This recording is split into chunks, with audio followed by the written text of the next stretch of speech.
வரதட்சணை கொடுமையால் செத்துட்டாங்க. பிள்ளை இருக்கு, நாங்க என்ன செய்யறது? என் பிள்ளைக்காண்டி நான் உசுரோட இருந்து ஆகணுன்ற நிலைமையில நாங்களாம் இருக்கிறோம். ஒரு நகையை நான் இழந்திருக்கேன், ஒரு இடத்த நான் இழந்திருக்கேன். எங்களுக்குன்னு நான் வாங்கின சொத்து எதுவுமே இல்லாம இன்னைக்கு நான் நிக்கிறேன். என் அப்பா அம்மா முன்னாடியே நான் அசிங்கப்பட்டு இன்னைக்கு நான் நிக்கிறேன். என் குடும்பத்தார் முன்னாடி நான் அசிங்கப்பட்டு நிக்கிறதுக்கான என் மாமியார் மட்டும்தான். ஒரு பொண்ணுக்கு வந்து என்னன்னா, சம்பாதிச்சு அந்த பணம் வந்து அவங்க வீட்டுக்கு தான், அதாவது ஹஸ்பண்டோட வீட்டுக்கு மட்டும்தான் செலவு பண்ணணும்னு நினைக்கிறாங்க.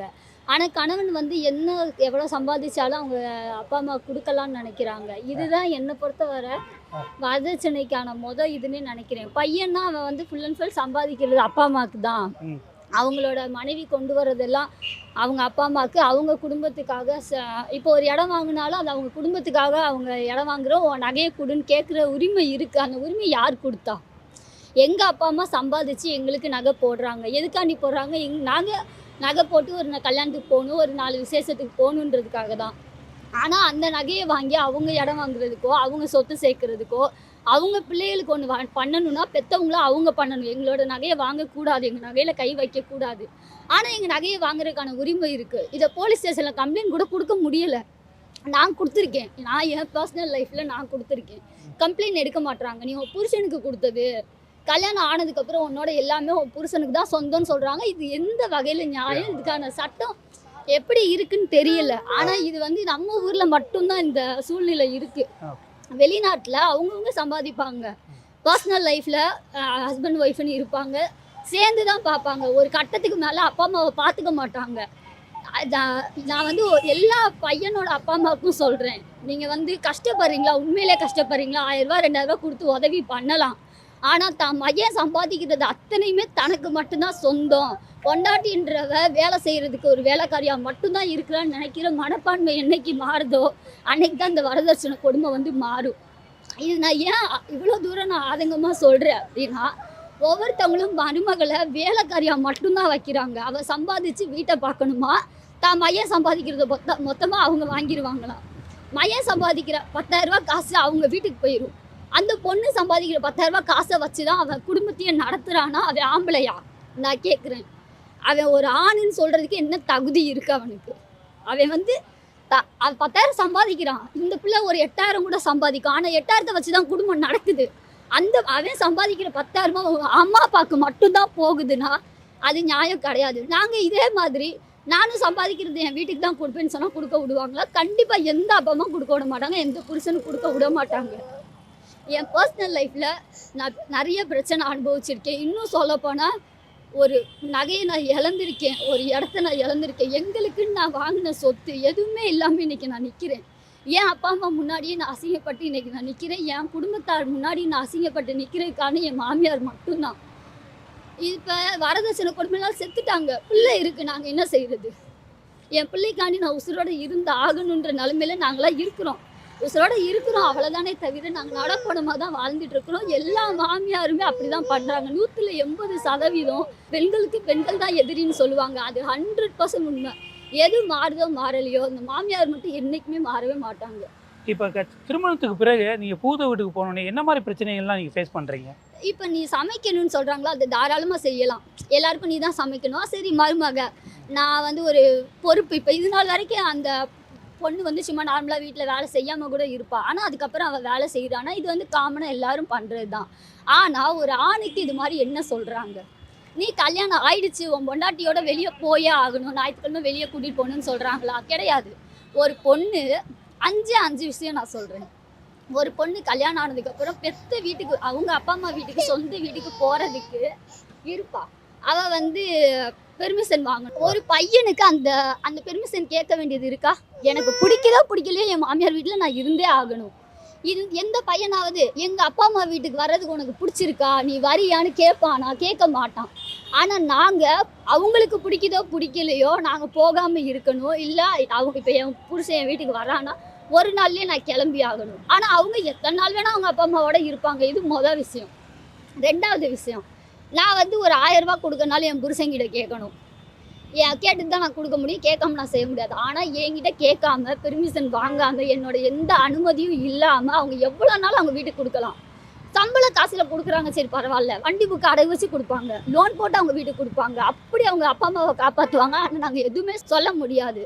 அப்படி மீறி நாங்கள் கேள்வி கேட்டால் ஒரே ஒரு வார்த்தை தான் சொல்லுவாங்க, இது ஏன் காசு, ஏன் சம்பளம், நான் என் அப்பா அம்மாவுக்கு கொடுக்க தான் செய்வேன்னு சொல்லுவாங்க. இது 2வது. 3வது, எந்த வீட்டில் இந்த கொடுமை நடக்கும்னு எனக்கு தெரியாது.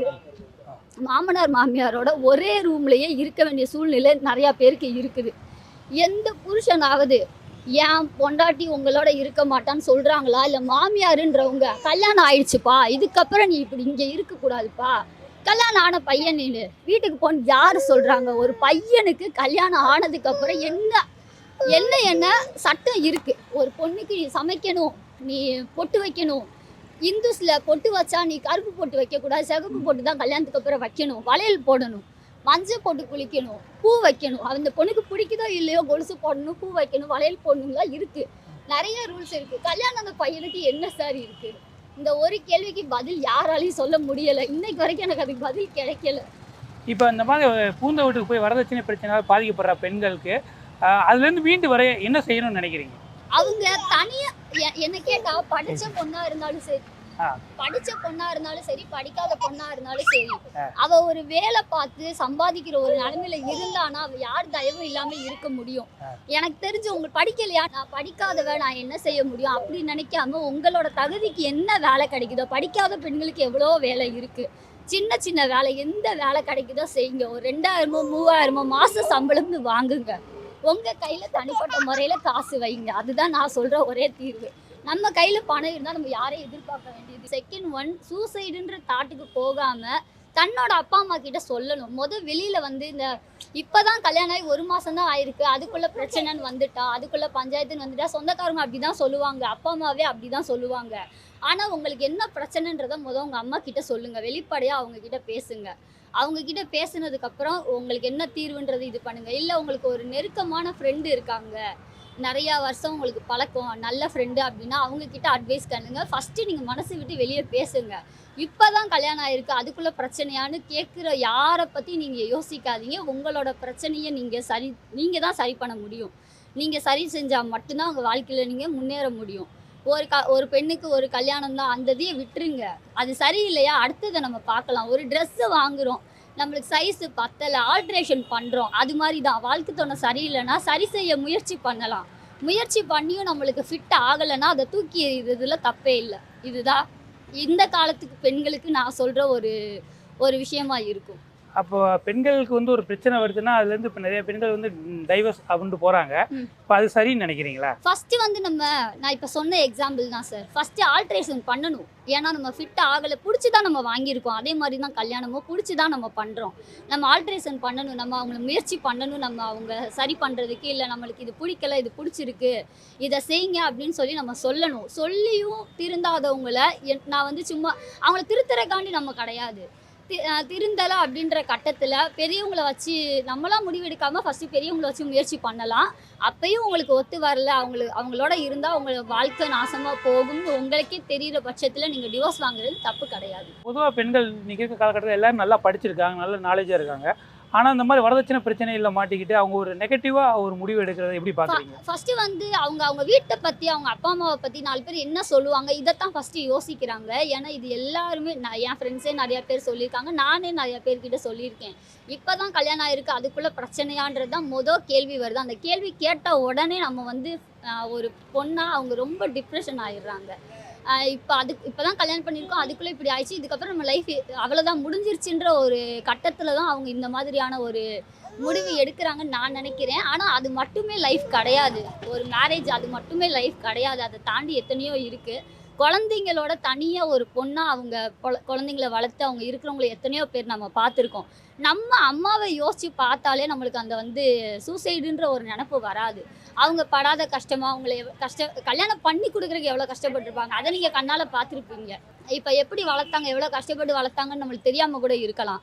ஆனால் ஒரு காலேஜில் சேர்க்கறதுக்கு, நம்மளை படிக்க வைக்கிறதுக்கு எந்த அளவு கஷ்டப்பட்டுருப்பாங்கன்னு நம்மளுக்கு தெரியும். ஏன்னா அப்போ நம்ம ஒரு தெரிஞ்சுக்கிற வயசு நம்மளுக்கு வந்திருக்கோம், அது நம்ம தெரிஞ்சிருப்போம். கல்யாணத்துக்கு எவ்வளோ கடன் வாங்கியிருப்பாங்க, எவ்வளோ அந்த நகை சேர்க்கறதுக்கு உங்கள் 100 பவுனே போட்டு கல்யாணம் பண்ணட்டுமே, அந்த 100 பவுன் சேர்க்க அவங்க எவ்வளோ கஷ்டப்பட்டுருப்பாங்க. பணக்காரங்க, ஏழை யாருமே அவங்க கஷ்டப்பட்டு தானே சம்பாதிக்கிறாங்க. அத ஒண்ணு அவங்க நெனச்சு பார்த்தாலே அவங்களுக்கு சூசைட் தாட் வராது. இத்தன லட்சம் செலவு பண்ணி கல்யாணம் பண்ணி வைக்க தெரிஞ்ச உங்க அம்மா அப்பாங்களுக்கு, உங்களுக்கு வாழ்க்கையில ஒரு பிரச்சனைனா அத சரி செய்ய மாட்டாங்களா? தற்கொலைக்கு போறதுக்கு முன்னாடி ஏன் இத யோசிக்க மாட்றாங்கன்றது தான் என்னோட கேள்வியா இருக்கு. ஏன்னா, லவ் பண்ணி கல்யாணம் பண்ணி போறவங்க கூட நல்லா தான் இருக்காங்க. இந்த 50 பவுன் போட்டு கல்யாணம் பண்றோம், 100 பவுன் போட்டு கல்யாணம் பண்றோன்ற பொண்ணுங்க தான் நெறைய நம்ம நியூஸ்ல பார்க்குறோம். இந்த மாரி சூசைட் பண்றாங்க. அத்தன லட்சம் செலவு பண்ணி தன்னோட பொண்ண கல்யாணம் பண்ணி குடுத்த அவங்களால உங்கள உட்கார வச்சு பார்த்துக்க முடியாதா? அட்லீஸ்ட் ஒரு 1 வருஷத்துக்கு அவங்களால பார்த்துக்க முடியாதா? உங்களுக்கு அடுத்து என்ன பண்ணணுன்றத அவங்களால யோசிக்க முடியாதா? ஏன் அத நெனச்சு பார்க்க மாட்றாங்கன்றது தான் என்னோட மனசுல ஒரு கேள்வியாவே இருந்துச்சு. இன்னைக்கு இருக்க இளைய தலைமுறை பெண்கள் என்ன மாதிரி இந்த இருக்கணும்னு நினைக்கிறீங்க? இந்த வரதட்சணை பிரச்சனையிலேருந்து விடுபட எந்த மாதிரி இருக்கணும்னு நினைக்கிறீங்க? ஃபர்ஸ்ட்டு வந்து அவங்க வரதட்சணைன்றது மாமியாருன்றவங்க டைரக்ட்டா மருமகிட்ட கேட்பாங்களா? இல்ல அப்பா அம்மாட்ட கேட்பாங்களான்றது எனக்கு தெரியல. ஆனா அந்த வீட்ல கஷ்டப்படுறது அந்த பொண்ணு தான். அந்த மருமகன்ற பொண்ணு தான். யாரு கஷ்டப்படுதாலும் சரி, புருஷனே சொன்னாலும் சரி, வந்து அப்பா அம்மா கிட்ட சொல்லுங்க. அதுலேருந்து வெளிய வர்றதுக்கான அந்த பிரச்சனையிலேருந்து வெளியில வர்றதுக்கான என்ன முயற்சியோ அத பண்ணுங்கன்னு தான் நான் சொல்லுவேன். இப்ப அது பண்ணாம இருக்கணும் அப்டின்னா, அப்படி இருக்க முடியாது. இன்னும் 100 வருஷம் ஆனாலும் இந்த வரதட்சணை கொடுமை மட்டும் என்னைக்குமே மாறாது. இது சொல்றாங்க, இப்ப வந்து மாறிருச்சு. பொண்ணு வந்து நெறையா படிச்ச கவர்மெண்ட் மாப்பிள்ளை வேணும். இவ்வளோ 40,000 சம்பளம் வாங்குற மாப்பிள்ளை தான் வேணும். அப்படிலாம் சொல்றாங்க. இப்ப காலம் மாறிருச்சு. முன்ன மாரி கிடையாதுன்னு சொல்றாங்க. ஆனா இன்னும் 50% எனக்கு தெரிஞ்ச வரையிலும் வரதட்சணை கொடுமை இருக்க தான் செய்யுது.